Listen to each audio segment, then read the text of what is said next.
1 in 10 women have endometriosis, and Australian artist Ellie Kammer is one of them.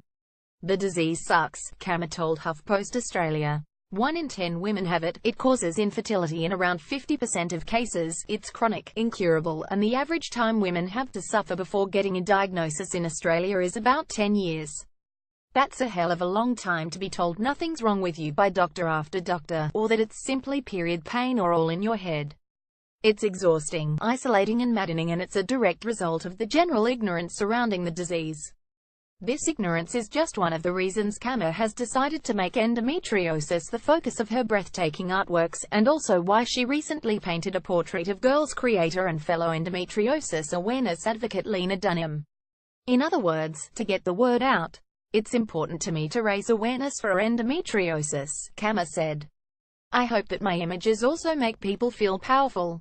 There's nothing more liberating than accepting yourself and becoming comfortable with who you are, and I hope that the rawness of my paintings can provide some comfort in anyone who feels different or misunderstood.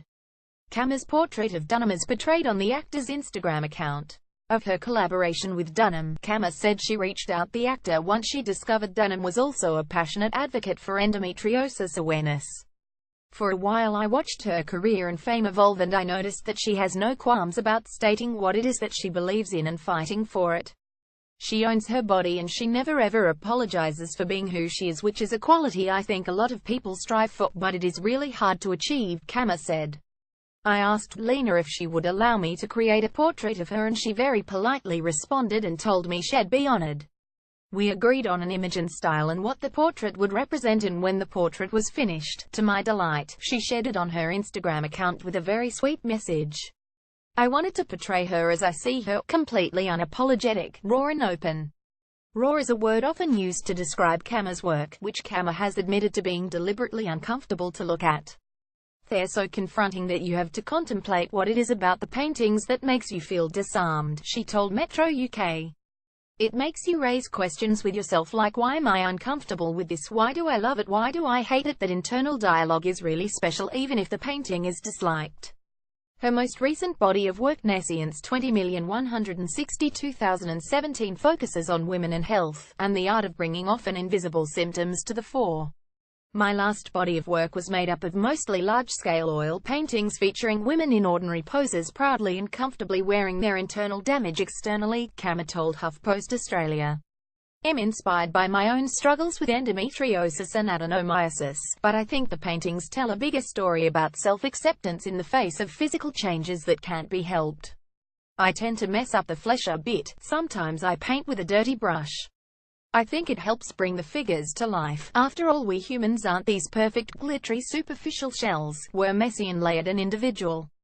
In terms of her own health journey, Kammer says it has been a long and exhausting one to get to the point where she is today.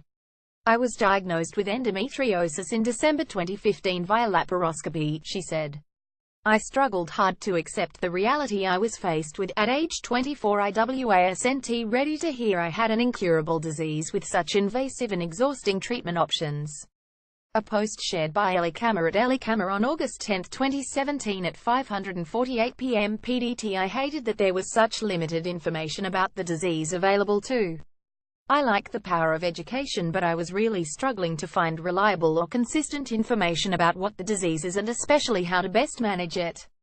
I became rather depressed. After I found Endometriosis Australia and started educating myself and being able to communicate to my loved ones better about what was going on with me, things became a little easier. This year, however, has been quite rough. I was hospitalized in a life-threatening condition with sepsis, blood poisoning, because I was so used to the daily pain that comes with endometriosis and adenomyosis that I was completely unaware that I had developed a kidney infection, which then manifested and I became septic. A few weeks after that, something was still not feeling right, so I had a consult with my surgeon and she was adamant I have surgery urgently, so 3 days later I did.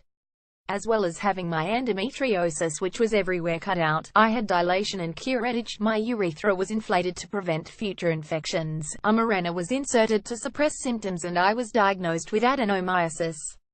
After a few months on the Mirena, I started noticing, though sex is always a little painful for me, the pain had really escalated and I was constantly getting infections. It was then discovered that I had pretty severe atrophy as a result of being on contraception to manage symptoms for such a long time, so I then had to endure some pretty painful laser treatments.